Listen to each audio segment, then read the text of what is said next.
C'est un temps favorable que Dieu nous donne, qu'il faut saisir. Amen. Alléluia. Dieu nous a conviés à cette rencontre pour t'enseigner, pour t'éduquer, pour te former et t'envoyer en mission. Alléluia. Amen. Ce soir, tu vas encore entendre la parole de vie. Parce que Pierre l'a compris, au point de dire à Jésus, lorsque Jésus, après avoir choqué la foule, et que certains sont partis, Jésus se tourne vers ses disciples et leur dit, voulez-vous aussi partir comme eux? Mais Pierre, saisissant la révélation, dit à Jésus, mais à qui irions-nous, Seigneur? Tu as les paroles de la vie éternelle. Alléluia. Amen. Jésus a les paroles de la vie éternelle. Et ce que tu vas entendre ce soir, ce n'est pas ma parole, c'est la parole de Dieu. La parole qui a le pouvoir d'appeler à l'existence ce qui n'existait pas. C'est-à-dire la parole qui a le pouvoir de transformer ta vie, au point que tous ceux qui se moquaient de toi se disent, mais qu'est-ce qui se passe dans la vie de telle personne? On ne comprend plus. Est-ce que possible? Oui, Dieu fait cela. Et il est capable de le faire, et c'est ce qui va t'arriver en cette retraite, si tu ouvres ton cœur au Seigneur. Le Seigneur n'est pas un Dieu avare. C'est un Dieu généreux. Et moi, je suis convaincu que je n'ai pas traversé tous ces kilomètres pour rentrer comme je suis venu ici. Non! Parce que mon Seigneur est fidèle, mon frère. Il est fidèle. Et ça suis sûr et certain. Chaque pas que j'ai pu déplacer, chaque minute, chaque tiercé, que j'ai pu traverser jusqu'à arriver là, ce n'était qu'une bénédiction. Et cette bénédiction va se poursuivre. C'est pourquoi je ne veux pas que tu sois distrait par quoi que ce soit. Non, laisse les soucis de la famille là-bas. Dépose tout au pied du Seigneur. C'est ça, frère et soeur. Si tu l'as toujours crispé à cause des fardeaux, soucis, je veux maintenant qu'on te libère de cela. Maintenant, je dis. Parce que tu dois porter aucun fardeau à ce moment où je te parle. Tu dois être libre. Parce que l'Esprit du Seigneur est en toi. Et la Bible dit, là où l'Esprit du Seigneur agit, là est la vraie liberté. Est-ce que ton cœur commence à sentir la paix de Dieu qui est là? Est-ce que ton cœur commence à sentir la vie de Dieu qui est là? Non, le Seigneur va gérer les enfants qui sont là-bas, maman, ne t'inquiète pas. Alléluia. Non, si, il est fidèle. Sa main n'est pas courte pour se venir dire la parole de Dieu. Et sa main n'est pas courte. Donc nous sommes là, mais voyons-nous hors de l'espace, hors du temps. Alléluia. Puisque la cour céleste est avec nous, puisque le roi de gloire est avec nous, nous sommes hors du temps et de l'espace. Si Pierre, c'est-à-dire ne s'était pas sorti de cette dimension, lorsque Jésus l'a dit, marche sur les eaux, Pierre était au début hors du temps et de l'espace. Alléluia. Parce qu'on ne peut pas marcher sur les eaux. Mais lorsque Jésus l'a dit, Pierre marche, Pierre accepte d'être hors du temps et de l'espace en s'appuyant sur la parole de vie. Et là, Pierre va commencer à marcher. Mais en ce moment, Pierre veut revenir dans le monde. Pierre veut revenir dans ses idéologies. Ça ne fonctionne pas avec le Seigneur. Alléluia. C'est pourquoi il commençait à faire quoi? À s'enfoncer. Alléluia. Non, frères et sœurs, nous sommes là pour laisser la raison là. La raison maintenant se fait. Alléluia. Pour laisser toutes nos connaissances et laisser le Seigneur nous enseigner. Ce n'est pas moi qui vais vous enseigner. Non, je vous assure, non. J'ai fait cette formation en Guinée avec les responsables de la zone. Mais ce que je vais dire ici, je sais que le Seigneur va nous combler autrement. Alléluia. Donc, c'est un temps fort. Et je porte un message qui me brûle. Même si je me tais, même si je ne partage pas, je veux le partager avec les hommes, avec les femmes, avec tout le monde. Et le Seigneur attend de toi, au retour de cette session, que tu puisses être véritablement debout. Debout! Non, parce que nous dormons. Je suis désolé de le dire, mais nous dormons. Nous dormons et ce n'est pas normal. Si le groupe de prière bègue, c'est parce que, frères et sœurs, nous dormons. responsabilité de tout chacun de nous. Et le thème qui nous réunit, que nous allons d'abord, essayer de finir avant de passer au second thème, c'est le combat spirituel. Aujourd'hui, nous allons passer à la première partie. Mais avant cela, je voudrais d'abord mettre la base. La base d'abord du combat spirituel. Parce que, frères et sœurs, le combat spirituel, ce n'est pas un dualisme. Non, ce n'est pas un dualisme. Il faut le connaître. C'est-à-dire, ce n'est pas deux forces qui sont là, en train de combat, qui va gagner. Est-ce que c'est Satan qui va gagner ou bien c'est Dieu qui va gagner? Non! Il n'y a pas de combat entre Dieu et Satan. Il n'y a pas de combat. Satan on l'a créé. C'est une créature. Dieu, c'est le créateur. Alléluia. Il n'y a pas de combat entre le créateur et la créature. Il n'y en a pas. Est-ce que vous me comprenez? Non. Il faut que d'abord les choses soient claires. Parce que nous allons poser la base d'abord. Pour que nous comprenions clairement cette postulat. C'est une vérité indélébile qui ne changera jamais. Il n'y a pas de combat entre Dieu et Satan. C'est pourquoi là où Jésus-Christ passait, Satan disait que le fautif fils de Dieu. Parce qu'il était surpris de voir celui qu'il a connu rencontrer là-bas au ciel être là sur la terre. Satan, il connaissait Jésus-Christ, avant de s'asseoir là-bas au ciel. Là. Il était le l'ange le plus approché de Dieu. Oui, Lucifer. L'ange le plus rapproché de Dieu. Donc il contemplait le roi de gloire. Il contemplait le lion de la tribu de Juda. Il le connaissait là-bas. Mais, puisque il a été voilé à ses yeux, la naissance de Jésus, tout ça là, lorsqu'il a vu Jésus, rempli de Dieu, rempli de la gloire de Dieu, marcher sur les rues de Jérusalem, mais il était étonné. Mais comment se fait-il? Le Dieu divin que j'ai rencontré là-bas, que j'ai adoré, puisse être là au milieu de nous. Il sait que donc il n'y a pas de combat entre lui et Jésus-Christ. Alléluia. Donc ce que nous devons comprendre, d'abord, dans le combat spirituel, maman, c'est pas que est-ce que Jésus va gagner ou bien c'est ça qui va gagner. Non. Jésus dit à la croix dans Jean 19:30 que tout est accompli. Non, dañoo war a xam loolu bu baax mu leer ci sunu bopp yi.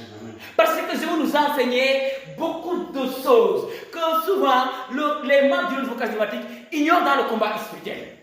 D'abord, la première des choses que tu dois comprendre, ce n'est pas un dualisme, ce n'est pas une dualité. C'est une hérésie que l'Église a condamnée. Parce qu'il y a certaines, les dualistes, ils pensaient qu'il y a deux forces qui s'opposent, qui sont là. Voilà. Souvent, quand il y a le mal qui domine dans le monde, on pense que c'est Satan qui a été de gagner. Quand il y a le bien qui règne maintenant, c'est Dieu qui a été de gagner. Non. Parce que l'Église nous enseigne que même dans le mal que Dieu permet qu'il arrive, il y a un bien supérieur que Dieu va en sortir. Cependant, le mal restera toujours le mal. Alléluia. Même si Dieu permet aujourd'hui que Satan fasse du mal dans ta vie, laisse-moi te dire que si tu continues à t'accrocher à Dieu, il y aura un bien beaucoup plus supérieur que Dieu fera sortir de ta vie. Alléluia.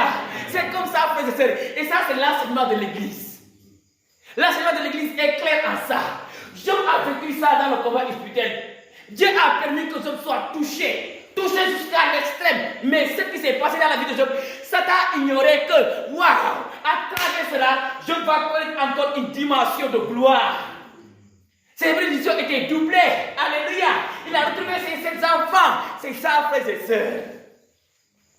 Oui, lorsqu'il traînait l'enfant, le fils de Dieu, lorsqu'il traînait Jésus-Christ à la croix, il pensait qu'il a remporté la victoire. Mais c'était sa défaite. Amen. Donc, au sortir de cette retraite-là, je veux maintenant que les choses changent. Non. Le combat spirituel aussi, ce n'est pas voir Satan partout.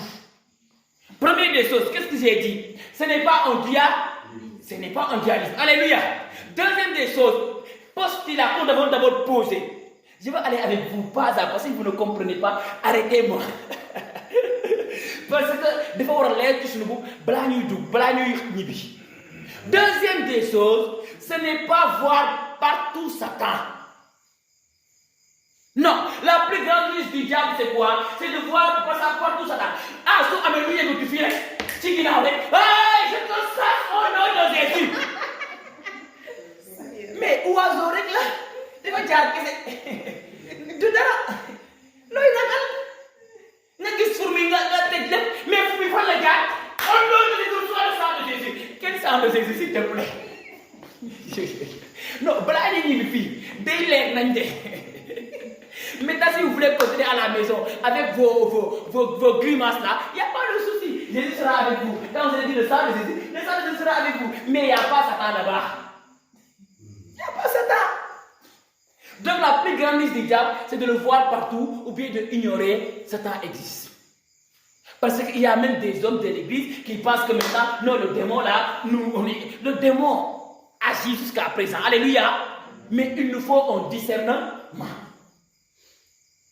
Donc la plus grande liste du diable, c'est de le voir partout ou bien de croire qu'il n'existe en toutes choses le discernement. Ah, c'est ça l'homme de Dieu, c'est ça la femme de Dieu, c'est ça le discernement.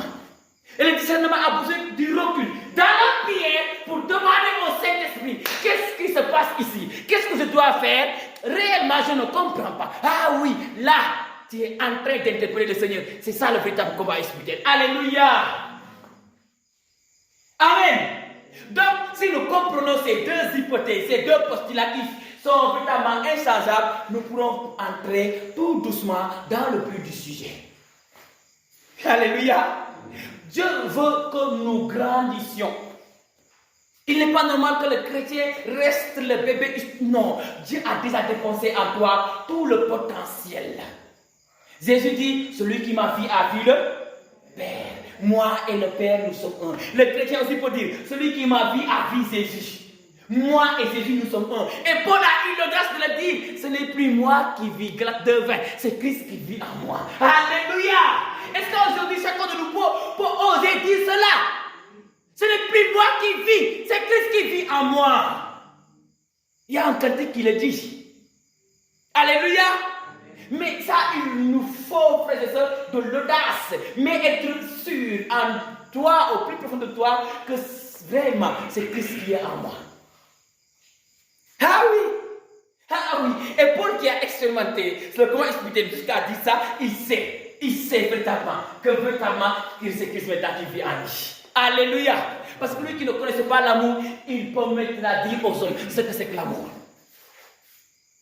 Donc, frères et sœurs, si nous comprenions ces deux postulats, nous pourrons véritablement avancer maintenant, sûrement, dans le combat spirituel. Avancer sûrement et ayant toujours la conviction que, quel que soit alpha, nous avons la victoire au nom de Jésus. Alléluia. Quel que soit alpha, nous avons la victoire. Parce que Christ, à cause de toi, à cause de moi, à cause de chacun de nous, s'est fait chair. C'est fait chair. L'annonciation. Oui, c'est ça. Christ a fait chair. Il a fait chair pourquoi? Pour te libérer, pour me libérer, pour me délivrer. Pourquoi? Parce que Satan nous avait enchaînés. Nous étions des esclaves. Mais Christ nous a libérés. Alléluia. Il nous a délivrés. Et je dis maintenant, mon enfant, tu es libre. Tu es libre. C'est à toi maintenant de choisir ton camp. Dans le combat spirituel, vous allez vous découvrir ces mystères. C'est des questions de mystères. Vous comprenez ces mystères. C'est pourquoi Satan, il ne veut pas que toi, tu aies la connaissance. Je vais y revenir. Dans le combat spirituel, l'atout, la connaissance est un atout. L'ignorance est un handicap. Je reprends bien. Dans le combat spirituel, ce soir je vais vous parler au nom de Jésus-Christ. Alléluia. Écoute-moi très bien. Dans le combat spirituel, l'ignorance, c'est un handicap. Alléluia. Mais la connaissance est un atout. C'est pourquoi Osée l'a compris. Osée 4:6, il dit quoi? Mon peuple périt faute de connaissance. Parce que vous avez rejeté la connaissance, je vous rejette. Et le mal est là.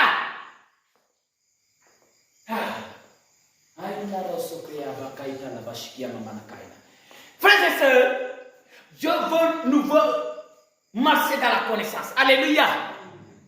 C'est ça, frères et sœurs. Dieu est l'ami des sages. L'ami des sages. C'est ça. Nous devons entrer dans cette sagesse divine qui est déjà donnée. La sagesse par excellence. Le Fils de Dieu. Alléluia. Frères et sœurs, ce que Dieu veut de nous, c'est que nous entrions dans la connaissance.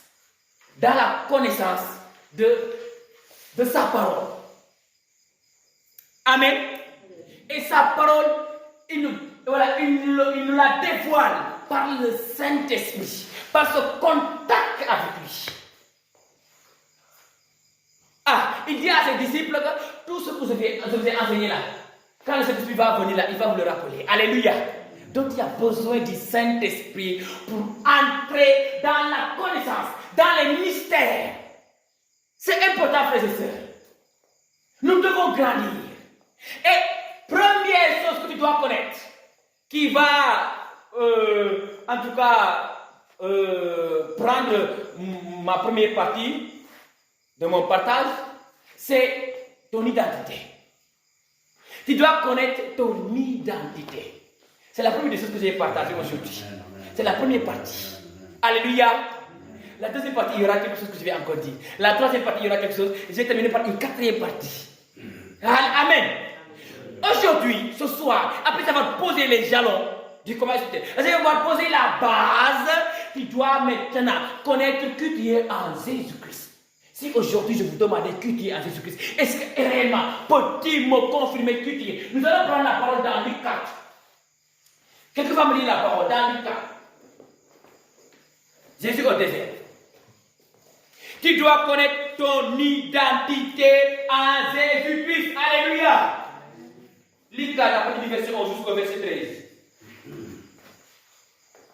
Allez-y, un homme de Dieu pour me lire ça, puis une femme de Dieu.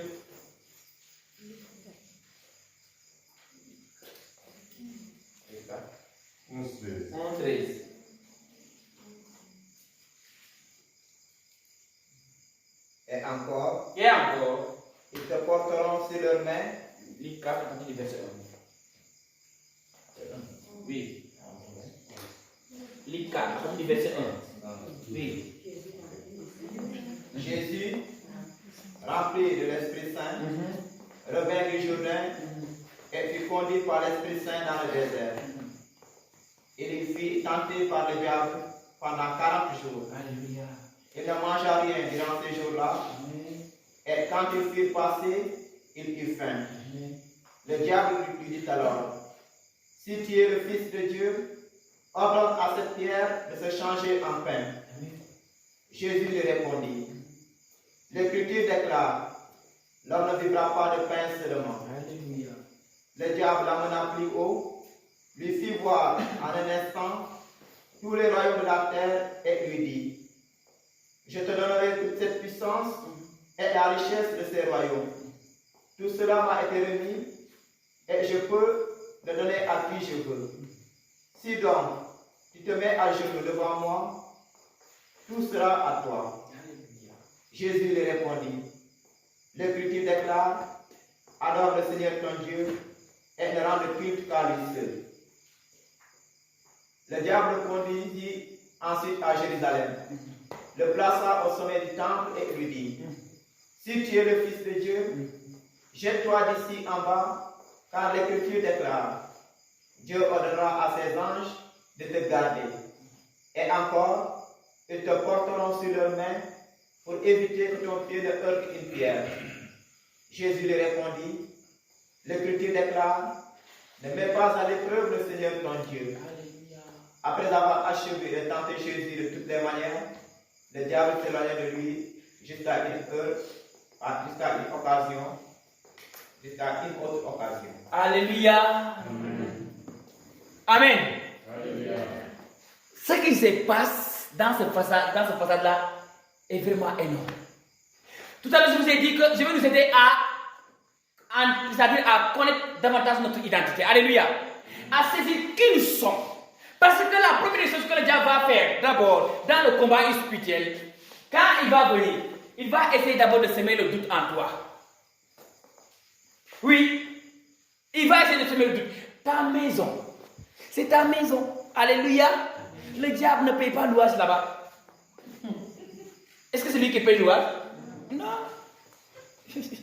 À la fin du mois, il ne paye pas louage. Donc, il n'a pas droit Quand il vient, il va négocier, comme il a négocié avec Adam et Ève, en passant par Ève, pour essayer de semer le doute et introduire maintenant quelque chose. Alléluia. Voilà, son livret. Frères et sœurs, il vient, il dit à Jésus, si tu es le fils de Dieu. Il dit à Jésus, si tu es le fils de Dieu, sans cette pierre en pain. Si tu es le fils de, est-ce que Jésus-Christ n'est pas le fils de Dieu? Ah oui, Jésus, il est en train de recadrer. Il est en train de lui recadrer maintenant. Il lui dit, mais l'homme ne vivra pas seulement de paix. Il connaît qu'il est le fils de Dieu. Parce qu'il voulait que Jésus-Christ fait quoi? Que je suis le fils de Dieu. Maintenant, Pierre, sache-toi en paix. Si Jésus faisait ça, ce qui va se passer, c'est quoi? C'est-à-dire, c'est l'orgueil. Jésus qui va pécher contre l'orgueil. Alléluia. Il va commettre le péché de l'orgueil du moins. Alléluia. Il va pécher. Il va commettre le péché de l'orgueil. Non. Je te dis, quand le diable va venir, maintenant pour essayer de t'exciter, ton mari est sorti, il vient, il te dit, mais je ne t'ai pas dit. Je te dis, et le discernement maintenant. Recule-toi, alléluia. Sois calme, sois dans la paix. Parce que laissez-moi vous dire, au sortir de cette retraite-là, le Seigneur va faire ce qu'on appelle le test. Et c'est ça que beaucoup de personnes ne connaissent pas. Quand Dieu veut t'élever, tu passeras par le test. Pierre dit, tu veux que ta foi grandisse, tu vois l'or périssable qu'on fait passer par le feu, ta foi aussi sera testée. Ta foi sera éprouvée pour que ta foi qui est plus précieuse que l'or devienne plus excellente, plus grande et devienne au sujet de gloire à l'honneur de Dieu. Alléluia. Donc ce que Dieu veut de nous, frères et sœurs, c'est que toi, tu ne doutes pas de ton identité. Et Jésus-Christ, qui est le premier-né d'entre les morts, Jésus-Christ, qui est notre frère aîné, par son incarnation, a fait de nous des fils. Alléluia. Nous sommes dans Jean 1, verset 12. Jean 1, verset 12, ils disent quoi? Allez-y, quelqu'un va me lire cela. Jean 12, verset 12. Donc, nous sommes dans Jean 1, verset 12. Par son incarnation, Jésus-Christ a fait de nous des fils.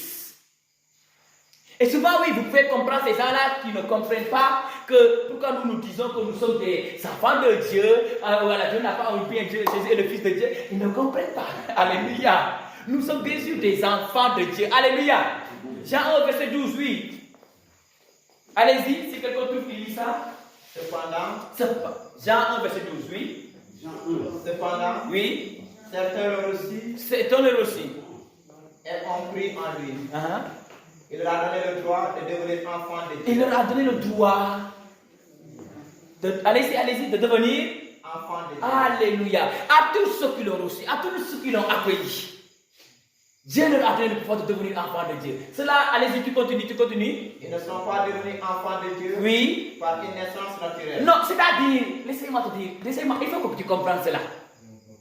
C'est comment encore le prénom? Félicité. Tu as un papa, tu as une maman. Serré, je crois bien, c'est ça, non? C'est maman, papa serré là. C'est maman et papa serré. C'est eux qui t'ont mis au monde. Mais lorsque le Père t'a baptisé, ta filiation a changé. Ta filiation a changé. Tu es entré dans la famille de Dieu. Et nous devons comprendre ce mystère. Le du baptême est plus fort que le sang qui nous lie, le sang familial. Le devons la laisser sur nous propre. Le nouveau tarmenté, ku bokk ci njabootu Jésus Christa, dem la jàpp. Jàpp mu la à moitié au détriment de mon frère, de ma soeur, de même ça. Non! Et tout ce que je peux faire pour mon frère, pour ma soeur, de même ça, je peux le faire pour toi. Alléluia. Nous formons maintenant le corps mystique du Christ. C'est le seul corps. Donc, première des choses, tu dois connaître qui tu es en Jésus-Christ. Tu es un enfant de Dieu, tu n'es pas n'importe qui. Alléluia. Tu es là, ce ta vision doit commencer à changer maintenant. La vision des choses, ça doit changer automatiquement. C'est ce que Jésus Christ a au désert. Il sait que moi, le Père des cieux, c'est mon père, c'est mon papa. Donc je dois être tranquille dans ce que je suis en train de vivre. Parce que si tu laisses le toi, ta foi va vaciller. Alléluia. Si tu laisses le trouble s'installer en toi, tu risques, frères et sœurs, de déraper. Amen. Et tu dois rester serein devant les circonstances. Mais là, il faut que tu aies le regard fixé sur ce que tu es en Jésus-Christ. Alléluia. Un enfant de Dieu, un bien-aimé, une bien-aimée en Jésus-Christ. Amen. Et en plus de cela, je vais nous dire quelque chose qui va encore nous choquer dans cette découverte de notre identité. Il y a cette tendance qui dit que le Christ, toujours dans l'incarnation, je vous ai dit tout à l'heure que le Christ est incarné pour faire de nous des fils. Alléluia. Des fils dans le Fils. Donc, cette tendance va dire que Christ, Dieu, s'est fait homme. Pour que l'homme devienne quoi? Devienne Dieu. Tu es Dieu. Nous sommes des dieux. Amen. Ce n'est pas un jeu. Je ne dis pas pour te jeter des fleurs. Non. Non, avec les autres qui n'ont pas la révélation, la connaissance, quand il va dire cela, il va te dire, mais ce gars c'est un illuminé, il n'y a pas de souci. Je vous ai dit tout à l'heure que l'handicap, l'ignorance est un handicap. Toi, tu es un Dieu. Alléluia. Nous sommes des Christ, des porteurs du Christ.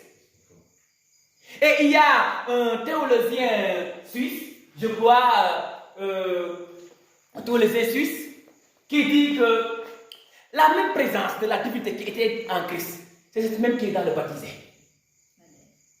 Alléluia. Amen. Il n'y a pas de changement.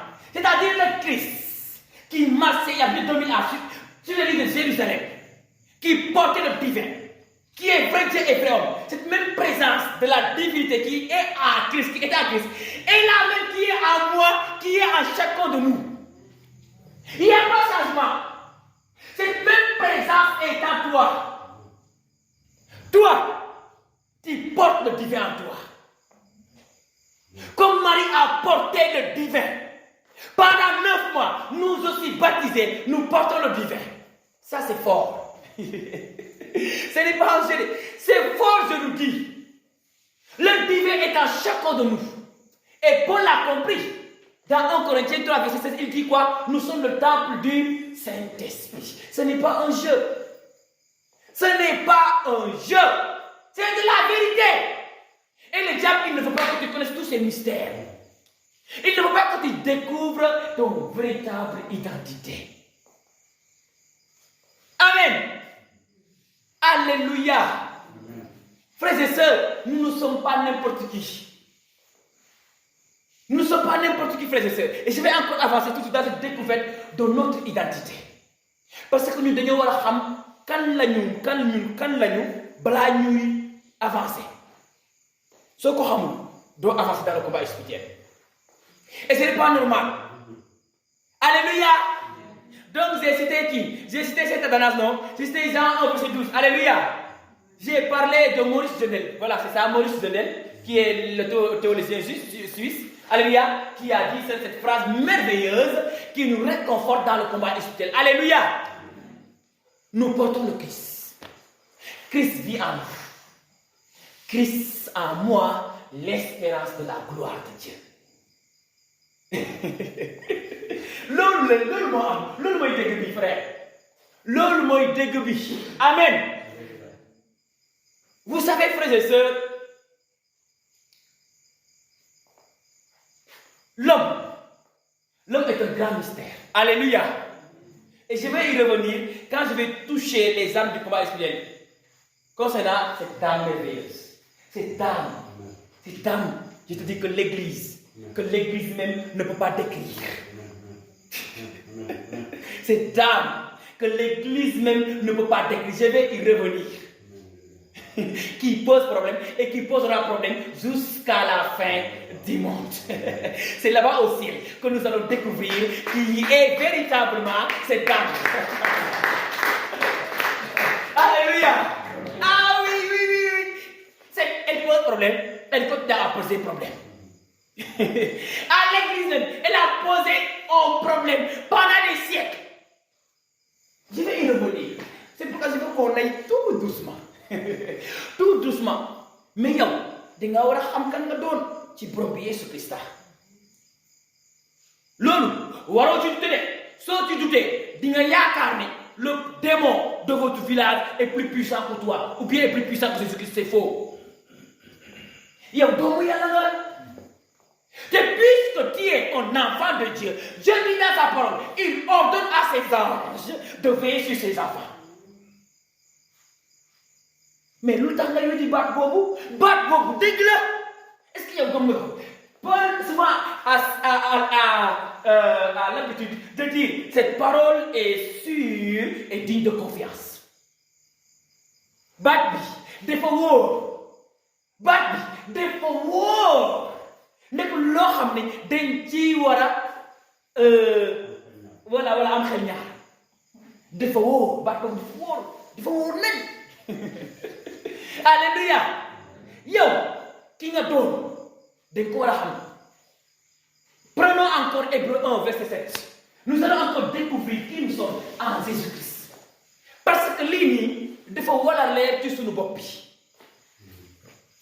Il y a certains des gens souvent qui m'écoutent, qui m'écoutent dans les vidéos. Souvent, la personne m'appelle et me dit ah, ton wolof là, c'est bien, tu te débrouilles bien. Hébreux 1 verset 7. Mais je vais me débrouiller encore davantage pour que mon wolof soit beaucoup plus clair. Alléluia! Hébreux 1 verset 7. Allez-y, que quelqu'un me lit cette parole rapidement. Quant aux anges, il a dit, Dieu fait de ses anges des vents. Il fait de ses anges des vents. Et de ses serviteurs des flammes de feu. Alléluia. Écoutez, c'est très beau ce passage-là. C'est très beau. Yalla. Il n'a jamais dit à un ange que tu es mon fils. Quand quelqu'un te dit tu es un ange, il est même en train de te rabaisser. C'est ce qui a excité même la jalousie de Satan. Parce que Satan, lorsqu'on a créé tous les anges, Satan était le chef suprême. Alléluia. C'est lui qui était l'ange le plus rapproché de Dieu. Mais lorsque Dieu a révélé ce projet qui était en lui, de former un être qui doit lui être semblable. Alléluia. Créons l'homme à notre image et à notre ressemblance. Satan maintenant commence à jalouser ce projet-là. Il dit si Dieu crée cet homme-là va être entre moi et lui. Il sera maintenant plus rapproché de lui. Alléluia.